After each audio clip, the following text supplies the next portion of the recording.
എല്ലാവർക്കും നമസ്കാരമുണ്ട്. ദീപാസ് രുചിക്കൂട്ടിലേക്ക് എല്ലാവർക്കും സ്വാഗതം. അപ്പോൾ അടിപൊളി ഒരു ചമ്മന്തിയുടെ റെസിപ്പിയുമായിട്ട് ആണ് നമ്മളിന്ന് വന്നിരിക്കുന്നത്. കാരണം എന്താണെന്ന് വെച്ചാൽ പല ഫ്ലേവറിലും പല ടേസ്റ്റിലും ഉള്ള ഇഷ്ടം പോണക്ക് ചമ്മന്തികളുണ്ട്. അപ്പോൾ ഇന്ന് ഞാൻ ചുട്ടരച്ച ഒരു മാങ്ങ ചമ്മന്തിയുടെ റെസിപ്പിയാണ് നിങ്ങളുടെ മുന്നിൽ എത്തിക്കുന്നത് കേട്ടോ. ആദ്യം തന്നെ നല്ല പച്ചയൊരു മാങ്ങ എടുത്തിട്ട് അതിൻ്റെ ഒരു 1/4 ഭാഗം എടുത്തിട്ടുണ്ട്. അരമുറി തേങ്ങ എടുത്തിട്ടുണ്ട്, 3 അല്ലി വെളുത്തുള്ളി എടുത്തിട്ടുണ്ട്, ഒരു കൊച്ചുള്ളിയിലെ ഒരു 3-4 കഷ്ണം എടുത്തിട്ടുണ്ട്, ഒരു തണ്ട് കറിവേപ്പില എടുത്തിട്ടുണ്ട്, ഒരു ചെറിയ കഷ്ണം ഇഞ്ചി എടുത്തിട്ടുണ്ട്. ഇത്രയാണ് നമുക്ക് വേണ്ടത്.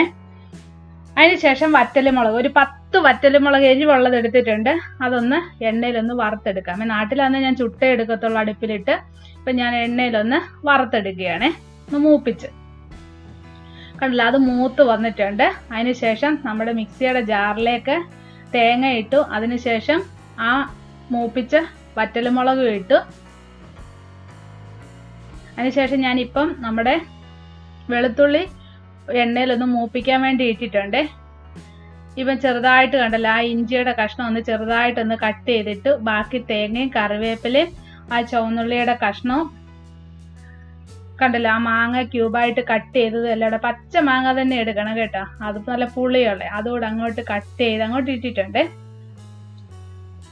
കാരണം വെളുത്തുള്ളി പച്ചക്ക് അരച്ചു കഴിഞ്ഞാൽ അതിന് ഒരു ചൊവ വരും. പക്ഷെ വെളുത്തുള്ളിയോട് ഇട്ടാലേ ഈ ചമ്മന്തിക്ക് ആ ഒരു ടേസ്റ്റും ആ ഒരു ഫ്ലേവറും ഉണ്ടാകത്തുള്ളൂ കേട്ടോ. കണ്ടല്ലോ, ആ വെളുത്തുള്ളി ഒന്ന് ചെറുതായിട്ടൊന്ന് മൂത്ത് വരട്ടെ.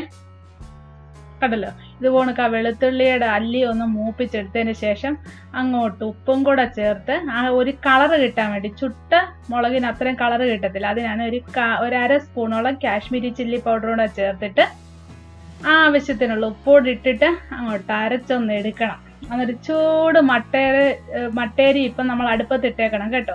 ഒരു കളറിന് വേണ്ടിയാണ് ഞാനൊരു 1/4 സ്പൂൺ മഞ്ഞൾപ്പൊടിയും കൂടെ ചേർത്തേക്കുന്നത്.